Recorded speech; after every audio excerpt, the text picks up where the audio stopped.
So now we get into the actual infections that we have just been alluding to and haven't gotten to. And so we're going to start with these 4 true fungal pathogens, and they can cause systemic infections. And so these are the 4 organisms that we're going to learn about. And rather than jump right into them, I just want to remind you of some shared characteristics. And so this is really helpful in learning about these because you can apply this information to every single one of these. And so that's helpful so that you can learn it once and apply it to all of them rather than trying to learn it separately for each individual one.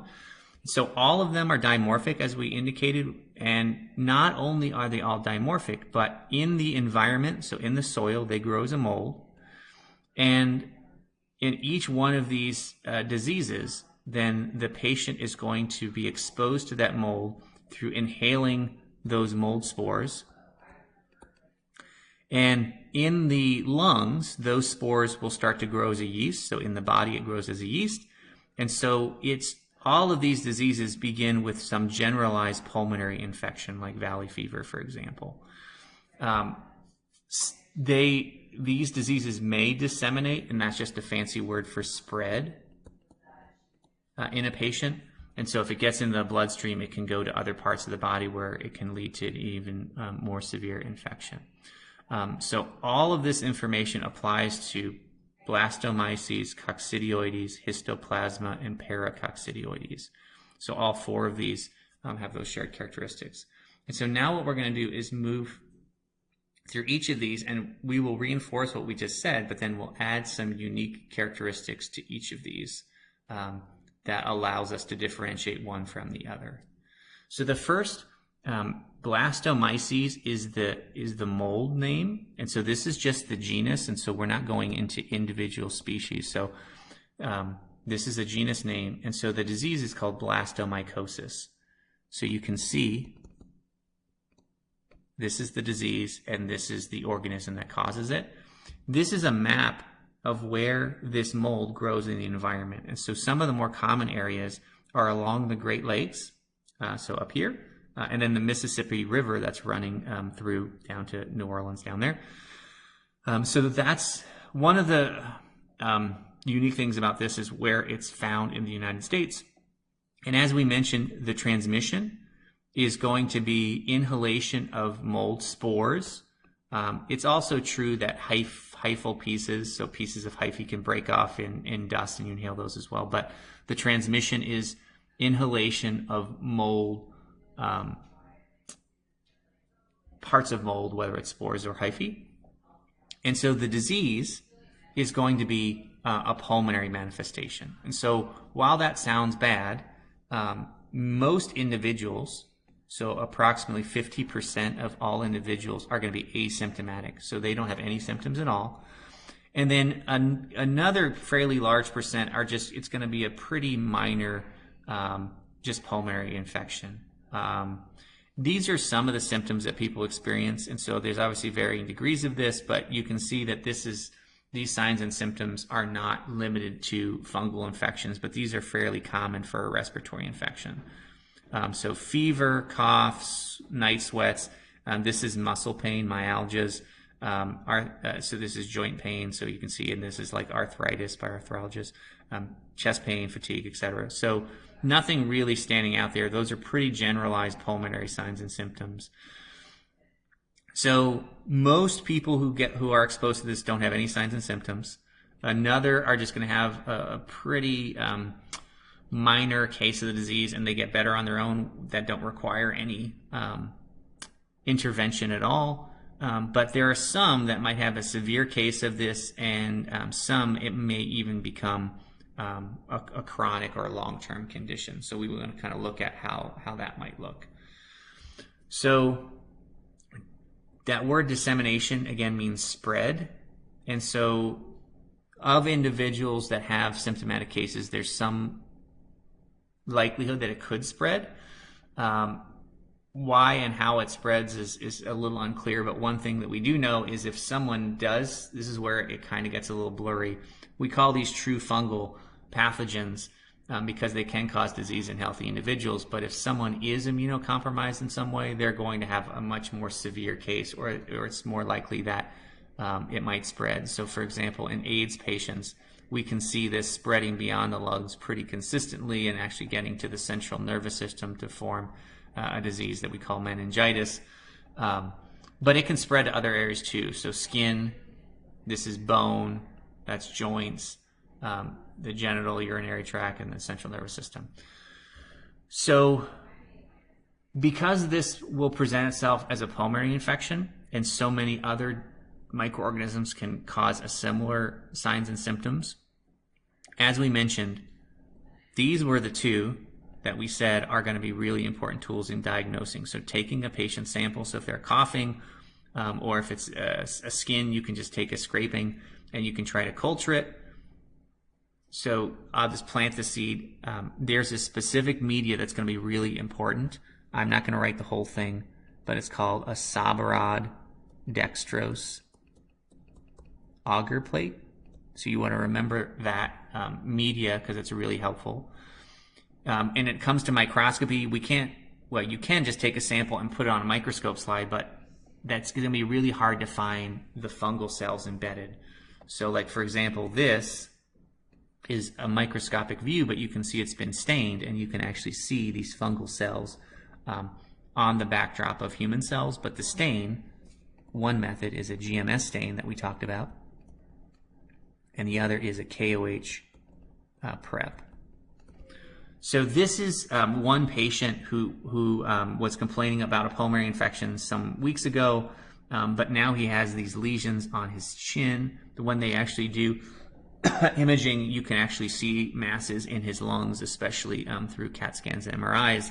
And when they actually do a biopsy of the skin, that's much easier to get to. You can see, and I guess I can ask this question, does that look mold-like, so filamentous with spores, or does it look like a single cell that's budding? And hopefully you are saying yes, well, that looks more like that yeast-like. And so in the body, that's what we say these guys look like. So if someone is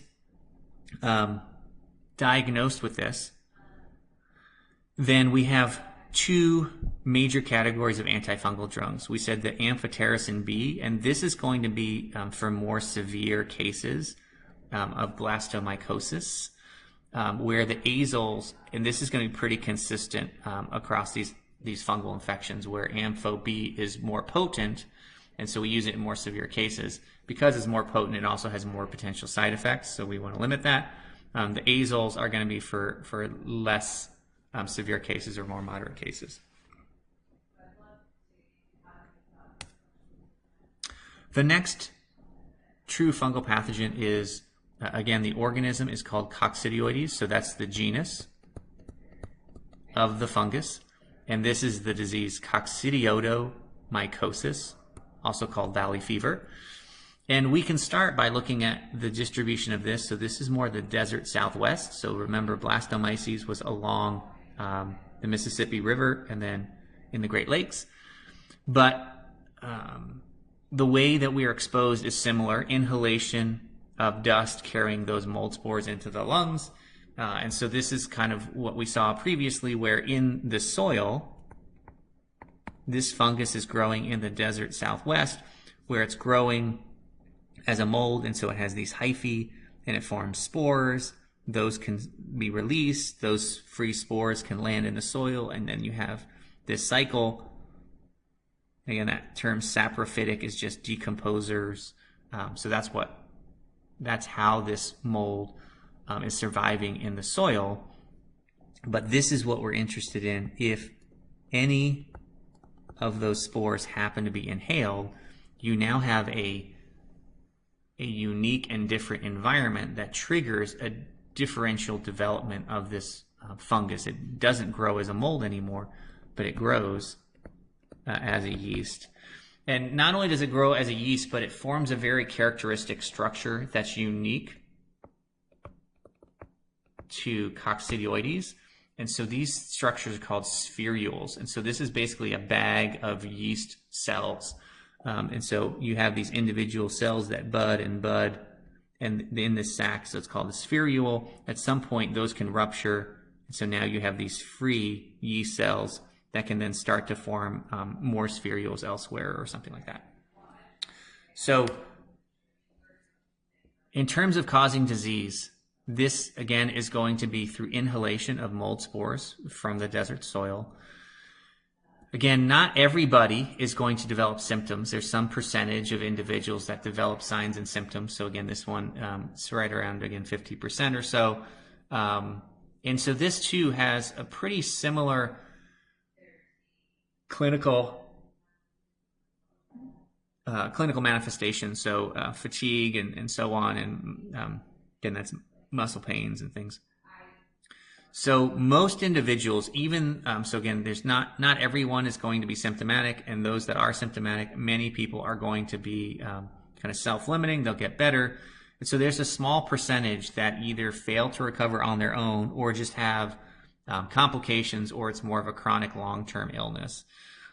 This can spread or disseminate, but it's not a real common occurrence. Again, it's often related to individuals that have high risk groups, those individuals that are immunocompromised in some way. So again, the question is, if someone presents themselves with any of these symptoms, and again, this probably would only happen if it's a long term. So if they've had, several weeks of this, or going on a month where they have a cough that hasn't kind of gotten better, how are you going to know that this is caused by a fungal infection? So the diagnosis, getting a sample from the lungs and looking at it under microscopy.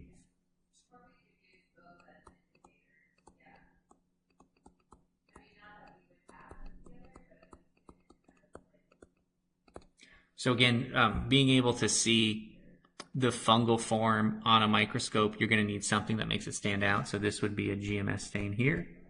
This is a different stain. We didn't talk about it, but it's a fluorescent stain. So regardless of the microscopic method, what's really important here is being able to visualize those structures we talked about before. Because of how these yeast specifically reproduce in the formation of these structures called spherules, you can then say for certain, if you can visualize a spherule, like in this patient, there's a spherule, in that patient, there's a spherule, in that one, there's a... So that is a definitive diagnosis of valley fever. Also trying to grow them in culture. So again, using that Sabara dextrose agar. But we also have serological tests. So what that means is you take, could be blood, it could be a urine sample, but you're testing for some unique molecule present on the fungus that you're testing for. So those are called serological tests. So draw some blood and test to see if there's the valley fever causing organism or components of that organism in the blood. And then there's also this kind of genetic test. So PCR we learned about in a previous lecture. And PCR is a test, again, it stands for polymerase chain reaction. And you can think of this as basically like a Xerox machine for DNA. And so if there is even very low numbers of DNA, this is a very sensitive technique to pick up the presence of any genetic signature that might be present. And so we know what the DNA sequence is of coccidioides, and so we can test for that. And basically, so for PCR, you're asking the question, is coccidioides DNA present in this patient? And the answer is either yes or no, or not detectable. So again, treatment, we see a similar theme. Ampho-B is usually reserved for more severe cases, and the azoles are going to be for more moderate cases. Next up is histoplasmosis. That's, again, the disease. And then the genus is Histoplasma. So Histoplasma is the genus of the mold. And if someone, again, inhales this mold, the spores get into the lungs and it will start to grow as a yeast, and you can develop this disease called histoplasmosis. So this is a fairly common, one of the more common fungal infections because of how widespread it is. So not only is it in the US, but it's across Africa and parts of South America. What's unique about this one is the soil type that it tends to grow best in. So it's in soils that are enriched in nitrogen because of bat and bird droppings. So this is, again, not only where you travel to is important, but there's certain situations where you might be more prone to exposure to this. So again, if you're going out bird watching, or you work with birds, or you're hiking in caves where there are known bats to be, etc., that could be more important. So as this says here, going in caves or cleaning chicken coops or construction that you're kicking up dust, all those things can lead to a more likely exposure through inhalation. Not many people are going to be symptomatic. So this one, most people are going to be exposed and don't have any signs and symptoms. But those that are symptomatic, again, you can see there's a lot of common ground in how this disease manifests itself. So you can have, again, fever and just general tiredness and some pains and chills, etc. So having a differential diagnosis of histoplasmosis is going to be dependent upon not just seeing the signs and symptoms, but where the patient has been or is currently located. And that's going to be coupled with our diagnostic tools of being able to look at something under the microscope. So hopefully you're seeing this repeated over and over again to really instill it into you. How can we visualize those cells under the microscope? And the answer, GMS stain and a KOH prep. Culturing on that Sabarad dextrose agar is going to be really important. Serology is looking in the blood, and PCR is going to be that genetic test looking for the DNA of this particular one. So those are and they're not all mutually exclusive. Like I said, culture takes some time, so that might be running. So you do a microscopic prep, draw some blood, send that to the lab as well, and you're waiting to see what any of those things say. Hopefully they all point to the same thing, and then you can say, oh yeah, this person has a more chronic case of histoplasmosis. And if that's the case, depending upon the severity of it, more moderate are the azole drugs. So just to give you an example of this, there's a variety of these, but fluconazole is one that we see, and then amphotericin B, again, is going to be for more potent fungal infections. So the last true fungal pathogen, again, we see the setup the same here. The genus of the mold is Paracoccidioides. This is the disease name, Paracoccidioidomycosis. And so notice this is the only one that we don't have in the United States. So this is going to be in Central and South America. And this too is going to be found as a disease through people who are exposed to inhalation of those fungal spores. This particular fungus, when it grows inside of humans, it does begin as a pulmonary infection, like all the other three. So all four of them start this way. But notice this is a unique characteristic. Dissemination, spread, almost always follows, and it does so in a very characteristic way, where you get chronic inflammations of those mucous membranes along the lungs up into the oral cavity. And so you can then see lesions in the mouth and the nose of this particular infection. So when doing this diagnosis, it has some more unique characteristics that you can see on the mouth and nose. And like coccidioides that had what we call the spherular pattern of how the yeast cells grow, this has something different. It's called a steering wheel formation, where you have a single yeast cell in the middle, but then radiating out from it are the buds. And so somebody called this a steering wheel formation. But this is what it looks like, again, under a GMS stain. So there's that central cell, and then a bud, a bud, a bud, etc. And so from the lesions on the nose and mouth, you can get a sample and look for this microscopically and get an answer pretty quickly. So here's an example of an azole drug versus Ampho B for more severe or moderate cases. So those are the 4 true fungal pathogens. So there's a lot of common information across them, but then there are highlights that are unique to each one. So certain regions of the planet, certain characteristics like bird and bat droppings in histoplasma, spherules in coccidioides, steering wheel formation in paracoccidioides. So those are going to be really important telling pieces of information that can allow you to diagnose someone definitively with one of these fungal infections. Now, for opportunistic infections, we're not going to go through all of them, but there's going to be two examples. So Aspergillus and Candida are two examples that we're going to talk about. And being an opportunistic infection, remember what that means, that individuals aren't typically affected by these particular microorganisms. So somehow the immune system is not working at all on all levels. And so someone who has a reduced immune system is going to be more likely affected. And so we're going to look at each of these two. Aspergillus first. So like we have before, Aspergillus is the genus.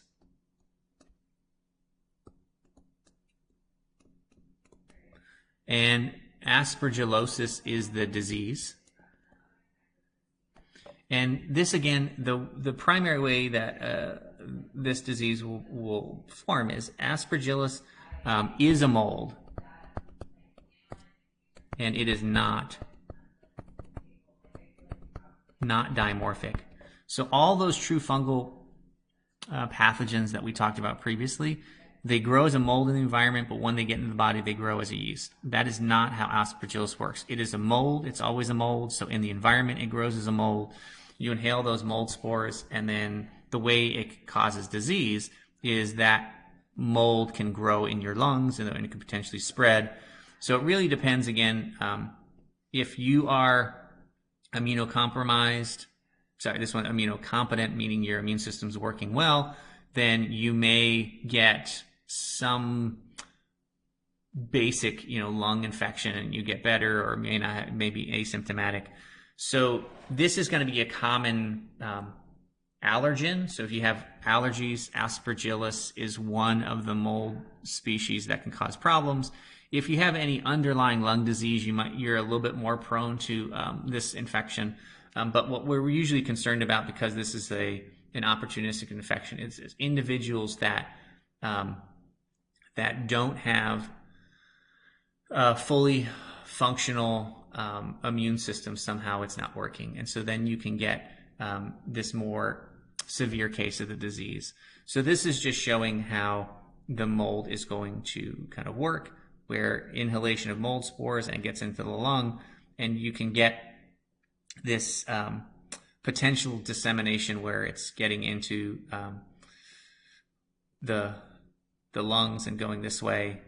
So this would be the airway where those mold spores are, and they could potentially work their way and start growing down. And it could be more this invasive type of aspergillosis. So again, it depends upon a variety of things. But so in terms of being able to definitively diagnose this, you'll see the same sort of characterization.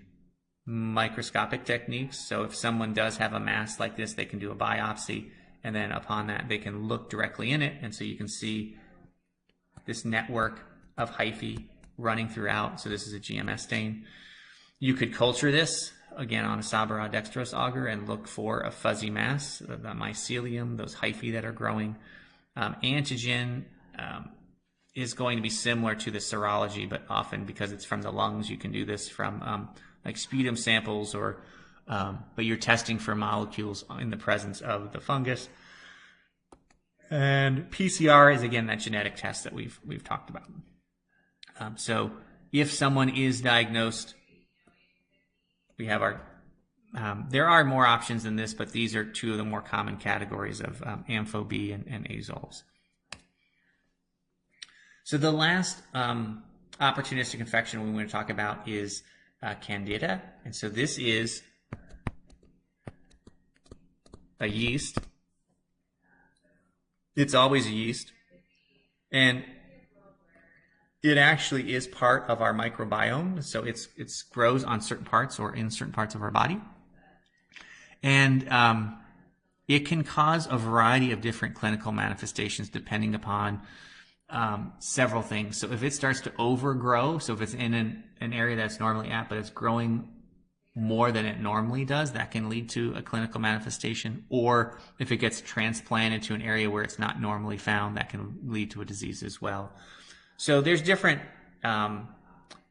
clinical manifestations. One that we see is an oral or oral pharyngeal, so mouth and the pharynx, so oral form thrush, yeast infections in the vagina, so vaginal candidiasis, or one where it's more invasive than that. So it may start as either one of these, but if it continues to grow and isn't treated, you can see that it's getting into the circulatory system, and then from there it can spread. So that's what we mean by invasive. So depending upon where it is, it can be more problematic than others. Candida usually responds well to the azole treatments. There are another category that's similar to Ampho-B that can be used as well, but so it's a polyene. But anyways, we're just going to talk about azoles here. But being able to definitively diagnose it, we have our usual methods of looking under the microscope or trying to culture it on a Sabarell's dextrose agar can be beneficial. One organism, one specific Candida species has been in the news recently. So this is something that I took from the CDC's website. So Candida auris is the genus species. We're starting to see a rise of multi-drug resistant yeast. And so we're seeing this grow over time. So this is from 2013 through 2018 and the number of cases in the United States. So it's growing really rapidly. And as you can see, 90% are resistant to one antifungal agent, so say the azole drugs or something like that. And then some, 30%, are resistant to two antifungals. And that often is categories of antifungals, so that can make them even more problematic to treat.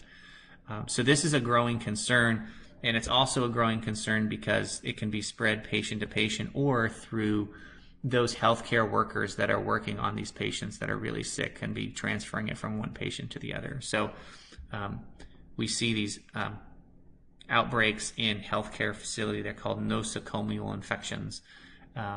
So this is something that we are keeping our eyes out for.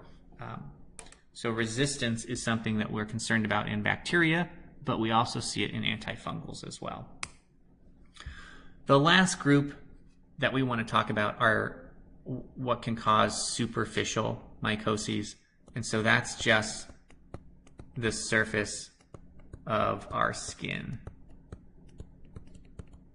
So these are not fungal organisms that invade necessarily, but they're just going to be acquired through contact. So this is a little bit different than the rest. So this is one category where we can have person-to-person transmission. And because these are found on the outer layers of skin, and so they can drop off or from skin-to-skin contact, they can be transferred as well. But this is the concern about, like, communal showers and athlete's foot and things like that. So this group of fungi, they're collectively called dermatophytes. So there's a bunch of different genera that cause these diseases, and these are the most common sorts of fungal infection. And as I mentioned, they're confined to those outer layers of our body. So the outer layers of skin, our nails, and our hair. And the reason why these can collectively cause disease here is because of the structure of each of these different parts of our body. There is a protein called keratin, somewhere here. There it is. So keratin is a major protein that makes up our skin. It also makes up our nails, and also makes up our hair. And so these fungal organisms use keratin as a nutrient source, and they are colonizing these areas of our body. Now, the outer layers of our skin, our nails, and our hair, are not living, but they're basically just residual keratin that these fungi have learned to use as a nutrient resource. And so as this fungus grows, they can lead to an immune response that's going to cause a characteristic redness, itchiness, swelling. So those are characteristic immune responses. And the fungus is only on these dead areas, and so the damage and the disease manifestation is a result of your immune system's response to the presence of this microorganism. So the organisms are classified collectively as dermatophytes, and the disease are classified as dermatophytoses. So these can present in a variety of ways depending upon where this fungus is growing. So if it's on the foot, we can call it athlete's foot. It can also occur on the scalp and hair follicles and things like that, or on nail beds, etc. And so in terms of being able to diagnose this, again, physical exam may often be sufficient enough. But if you really wanted to take it to the next level, you could do a skin scraping or wherever it's coming from and look for those hyphae that are present, or culturing the sample on one of those Savarat dextrose agar plates. These, because it's a superficial infection, topical antifungals are going to be sufficient. So whether it's over-the-counter or prescription strength, it will often lead to the reduction of the presence of these fungal organisms. And obviously you can use creams to help alleviate some of the signs and symptoms too, with the swelling and the redness and the itching. So creams can help that as well. So one last thing, these are frequently called tinea lesions. There are different disease manifestations depending on where they are. So whether it's on the feet, tinea pedis, etc. If you just learn this term, that's helpful, that they are related to these dermatophytes. And again, there's a bunch of different species, so we don't really care about the individuals. So we're just learning these as, again, dermatophytes. So that's the group, because they have these common shared characteristics, which is they feed on keratin in dead skin or the nails or the hair, and so you can get different manifestations of them. This is just showing us that KOH prep we saw earlier that had that word tinea lesions on it. So again, if you had something like this where you suspected, oh, that looks like it's a fungal infection by a dermatophyte, you can take a little scraping of it and put it on a microscope and do that KOH prep, where the epidermal cells get dissolved by the KOH, but you can see these look like, it looks like a mold that's growing through that dead skin. So that gives you an introduction to fungal infections, but we started with reminding ourselves about what a fungus is and how it can be classified as a yeast or mold. But there are some that are dimorphic, and that's important because the 4 true fungal pathogens that we spent some time talking about are indeed dimorphic in nature. And then we have those opportunistic infections that we covered and then ended with the dermatophytes and how they can be clinically presented and diagnosed as well.